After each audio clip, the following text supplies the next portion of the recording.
Bonjour, bonjour. Je suis ici avec Ilona Teta, en dessus de Saxon à Ofaya Farm. Tu as ici créé ton paradis à toi, un petit peu l'arche de Noé, avec tous ces animaux, avec 1000 apricosiers, avec tu as des vignes, etc. Tu vis ici seule, tu as ton chéri, mais aussi ta fille qui est là à moitié du temps, de 4 ans, Emma. Et tu as des ânes, des chevaux, un cheval, un poney, des chiens, des chats, des poules, des moutons. Bientôt l'année prochaine aussi des vaches. Qu'est-ce que j'aurais oublié? En gros, c'est ça, ouais. C'est un peu ça. Oui, oui. Voilà. Et tu as tes 1000 apricosiers que chaque année ou en été, c'est toi qui gères toute seule ces abricots de ces 1000 arbres. Tu les amènes en Suisse allemande durant la journée pour les vendre là-bas. Le matin, tu te lèves vers 4h30 pour aller les cueillir. Et le soir, tu reviens et tu t'attaques encore une fois en fait, à la cueillette pendant cet été. Après, tu as tout ça, mais je ne sais pas comment tu fais. Et puis, en fait, tu construis aussi. Tu construis, là, tu construis tes escaliers. Faye, pardon. Faye, viens. So ist gut. Tu construis tes escaliers, tu construis un peu tout.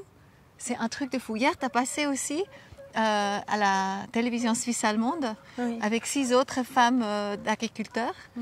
Et ouais, tu produis en bio, c'est super important de savoir. Là, tu es en train de faire un crowdfunding et puis ça a beaucoup pris depuis hier. Bien sûr, là, c'était énorme, magnifique. Oui. Donc, parce que tu aimerais encore acheter cette grange pour en faire, encore une cave, une cave en plus. Raconte un petit peu ta vie. C'est dingue. Tu as 29 ans, Ilona, et tu vis ça. Mais c'est fou, quoi. Là, juste, tu as ramené son chien à l'intérieur parce que c'est la période de chasse et puis ils ont le droit de chasser le samedi et le mardi, c'est ça? Oui. Donc, c'est effectivement mieux. Ouais, sinon, ils foutent le bordel là avec les autres chiens. Il y a assez de chiens là. Et puis, je veux pas non plus déranger ni les chasseurs qui font aussi leur travail et puis que mes chiens ils soient dans la ligne de tir. C'est mieux pas. Raconte un petit peu ta vie parce que tu as grandi déjà avec tes parents étaient agriculteurs aussi. Oui. Donc en fait, c'est comme ça que tu as grandi avec les animaux, avec la nature, avec les jardins et tout. Pour toi, c'est facile, c'est quelque chose que tu as appris naturellement. J'ai appris beaucoup de choses avec mes parents. J'ai repris beaucoup de valeurs, j'ai reçu beaucoup de valeurs. Mes parents, ils ont déjà fait une autre forme d'agriculture qui était conventionnelle. Dans la région en Suisse allemande, c'était plutôt la production de lait ou production de viande, mais traditionnelle, comme on le connaît, un peu pittoresque suisse, l'image.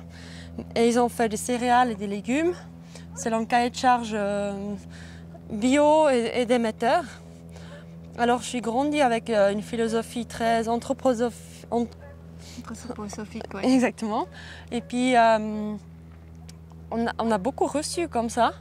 Puis beaucoup de savoir-faire aussi. Alors, si c'est transformation des aliments, si c'est comment vivre une vie saine, comment préparer sa faux pour faucher à la main, toutes ces choses-là, on a reçu de nos parents, quoi. C'était une évidence. C'est extraordinaire. Ouais. Et après, tu as quand même fait, je ne sais pas comment on dit en français, Winzer, c'est quoi? Viticultrice, ouais. Viticultrice, voilà. Après, j'ai fait la formation de viticultrice. Qui a duré 3 ans? 3 ans. Et puis après, j'ai fait le caviste encore. Aussi. Le but, c'était d'avoir une bonne base dans le vin. Moi, je me vois vraiment à produire du vin. Qu'est-ce que c'est le kiff dans le vin? Moi, j'aime beaucoup cette créativité qu'on a, de pouvoir produire aussi un marketing, de pouvoir raconter une histoire, de pouvoir transmettre une ivresse, de pouvoir faire voyager... transmettre une ivresse. Oui, faire voyager quelqu'un à travers une bouteille. Bah, j'aime beaucoup ça, ouais. Et aussi, j'aime beaucoup dans le vin l'inutilité. Qu'est-ce qu'on s'en fout? On produit quelque chose de sain, on essaye de respecter l'humain, la nature. Et puis, on en fait quelque chose qui nous sert à nous rendre heureux. Alors, pour moi, ça me paraît super cool. Ouais. Ça, c'est vraiment ta passion, le vin, en fait. Oui, le vin, c'est une grande passion. Par contre, pour moi, à partir du moment qu'on cultive la terre, pour moi, c'est évident que ce soit un cercle fermé. Alors, on a besoin des animaux pour produire de la fumure. On a besoin aussi des animaux pour entretenir une culture. Pour moi, c'est aussi évident que ces animaux ils vivent avec moi. Ces animaux qui soient... moi, j'aime beaucoup la viande. Je respecte par contre aussi les choix de ne pas en manger. Mais si on propose de la viande ou on achète la viande, c'est que ce soit un produit de manière éthique. Alors mes animaux, ils vivent ici une vie heureuse et puis ensuite je les amène à l'abattoir moi-même. J'aime bien cette cohérence sur toute la ligne. Ouais, c'est ça. Si j'imagine par exemple de vendre un animal pour la boucherie et puis je ne sais pas où ça finit, je ne peux pas imaginer ça. Moi j'ai besoin de savoir que mon animal qui était là, qui a un nom, qui a été respecté, qui a mérité toute sa dignité, perd sa vie, c'est ma faute bien sûr, mais aussi dans ce contexte-là, je le transforme en aliment, qui a cette énergie qu'il a récoltée durant sa vie, ça continue, et puis aussi ce soit respecté que tout le produit, tout l'animal est utilisé, mangé. Ouais. Et là, ils ont vraiment la très très belle vie. Donc j'ai vu là, ils ne sont pas dans leur enclos parce que tu les amènes en fait brouter juste autour des abricotiers, c'est ça? Ouais, les abricotiers, dans les vignes aussi. Je propose aussi à des amis qui ont plus de vignes que moi d'entretenir leur vignoble avec mes moutons. En plus, il y a l'engrais naturel, donc je pense que c'est excellent pour... Ça stimule aussi le sol, vu que ça patine un peu, ça marche et tout ça. Ça mange un peu les feuilles sur le bas. Et puis avant que la culture part en hivernance, c'est ce qu'il faut en fait. Il y a l'énergie, une stimulation, travail du sol, et puis prête pour une nouvelle année, quoi.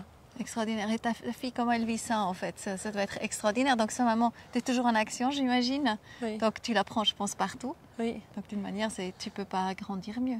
Oui, moi je pense qu'elle ne se rend peut-être pas compte encore. Hein. Pas encore, ouais, oui, elle a 4 ans. Donc alors elle trouve ça pénible des fois de passer un après-midi à la cave, à jouer avec un tuyau. Et puis à un moment donné, elle en a marre parce qu'elle... C'est un enfant. Elle voudrait mieux aller jouer, que je m'occupe d'elle, je fais des puzzles avec elle, des trucs comme ça, mais je ne suis pas une maman comme ça. Par contre, tu es là. Moi, je suis là, je la prends avec, et puis ça serait mieux si elle aurait d'autres enfants autour d'elle, bien sûr, mais pour le moment, voilà, elle grandit comme ça. Et ton jardin, en fait, tu as ton jardin aussi, plus ou moins tous les légumes et tout ça, tu les as de chez toi. Oui. Raconte un petit peu comment tu entretiens ton jardin et qu'est-ce qu'il propose ton jardin? Alors mon jardin, c'est un peu une histoire un peu sauvage. Cette année, il n'a pas eu beaucoup d'attention parce que j'étais très prise avec les tournages de cette émission et puis avec mes cultures. Mais on a tellement récolté de légumes et tout ça quand même. C'est hallucinant. Une fois, si on plante un grain au bon endroit, au bon moment, d'une bonne manière, oui, en plantant, après ça prend. C'est la vie. C'est extraordinaire. Alors des fois, il faut se prendre un après-midi et dire ok, on va rôder un peu le jardin parce que là, c'est un petit peu ça dépasse un peu la tolérance. Mais c'est aussi une manière de faire. Par contre, je trouve un peu dommage des fois si on va trop dans une vision permaculture ou autre. C'est très bien, c'est super bien, mais il faut aussi mesurer l'énergie qu'on y investit. Alors si ensuite on ne peut pas forcément récolter un rendement, c'est un peu, je pense, c'est aussi de l'énergie un peu perdue. Alors il faut quand même, ça demande un peu de soin. Mais cette année, je n'ai pas assez apporté de soins. Mais je pense, j'espère de retrouver quand même ça l'année prochaine. Je suis reconnaissante de pouvoir faire ça. Et puis j'aimerais que ça puisse continuer. Je suis touchée aussi par le soutien que je reçois maintenant. Vraiment énormément. C'est génial. Je ne pensais pas. Je suis touchée par tous ces messages des gens qui vivent une vie peut-être urbaine ou loin du rural, mais qui rêvent un petit peu avec moi. Que je puisse réussir à faire une exploitation qui tourne, d'avoir un revenu de ça, d'avoir aussi un projet qui peut encore évoluer. Pour le moment, il y a pas mal de choses encore en train de se faire. Et puis le résultat, ce sera un jour, quoi, dans le futur. Ouais. Oui, c'est fantastique. Ouais. Et tu fais aussi le pain. Je fais aussi du pain, ouais. Et il est très bon. Hein. J'ai juste goûté en fait un petit peu de pâte avant, mais il a l'air extraordinaire. Donc tu fais toujours ton pain? Oui, alors ça c'est aussi une chose que ma maman m'a transmise. On a toujours fait du pain même à la maison. Ça arrive qu'on achète du pain, mais moi j'aime bien quand même quand c'est fait même. Puis, c'est génial. On peut choisir nos goûts, on peut rater un pain. C'est représentatif aussi à la vie qu'on mène dans le moment. Des fois on a une vie un petit peu trop prise, très stressant, on rate un pain.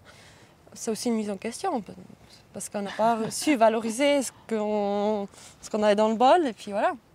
Et ce que tu disais aussi, je trouvais ça génial, c'est vraiment Facebook qui t'a amené tous tes clients.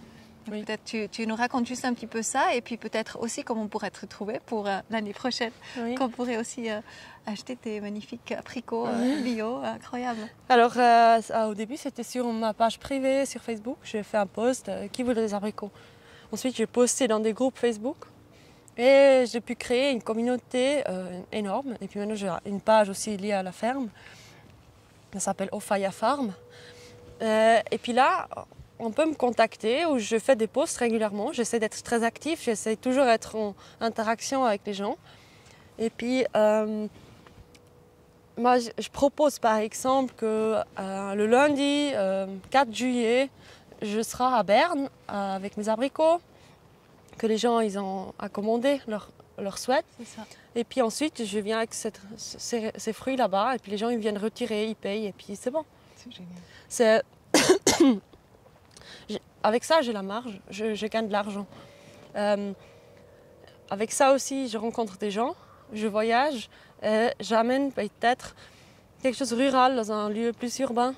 Et ça, c'est toujours ce que j'ai beaucoup aimé. Et puis j'ai l'impression que les réseaux sociaux, c'est ce qui nous propose de faire ça. On peut sortir de son environnement, on peut communiquer avec des gens qui ne sont pas là. Et je trouve ça fantastique. J'utilise beaucoup ça, ouais. C'est génial. Ouais. Bah, Ilona, je te remercie vraiment beaucoup pour faire ce que tu fais et puis pour être cette inspiration. Alors moi, je suis vraiment grandement inspirée. Merci. C'est un très bel exemple à montrer. Ouais. Et juste peut-être pour clôturer, mais le corona, tu le vis comment? Si je n'écoute pas les médias, il est absent.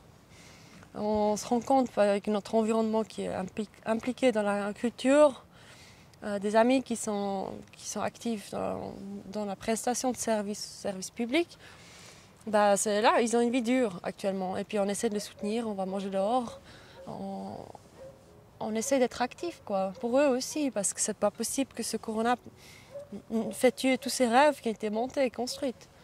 Au niveau du quotidien, moi je dirais que vu que je ne vais pas souvent dans les grandes surfaces, mais je vais quand même, parce qu'acheter du lait en direct, c'est pas facile par exemple. Là on se rend compte, ouais. Il faut mettre ce masque, il faut faire ci et ça. C'est ça. Mais voilà. C'est une période particulière. Je dirais c'est surréaliste. Surréaliste, oui. Ouais. Et là, effectivement, on ne voit rien du tout de ça. Donc si on ne pense pas à ça, c'est pas existant quelque part. Et puis, exactement. Non, c'est absent. Merci. Merci à toi. Magnifique.